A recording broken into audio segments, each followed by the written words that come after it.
पुसदच्या वार्को city जवळ जबरी चोरी, तिघे ताब्यात, आरोपीमध्ये 2 अल्पवयींचा समावेश। रस्त्यावर उभ्या इस्माला मारहाण करून जबरीने हजारोंची रोकड पळवून नेल्याची घटना रात्रीच्या वेळी पुसदमध्ये घडली होती। या गुन्ह्यातील 3 आरोपींना वसंतनगर पोलिसांनी अटक केली आहे।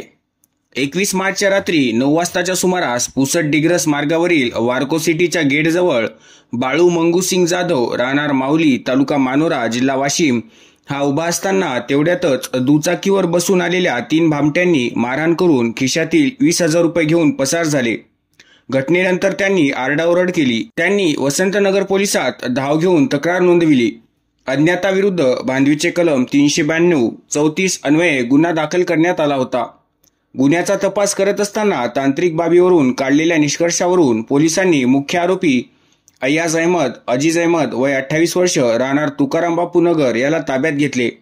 त्यानंतर सहभागी असलेल्या 2 अल्पवयीन युवकांना ताब्यात घेण्यात आले। ही कारवाई ठाणेदार नंदकिशोर पंत, फौजदार नागेश खाडे, अशोक चव्हाण, नईम शेख, संजय पवार, चंदेलवाड, सतीश शिंदे यांनी केली आहे।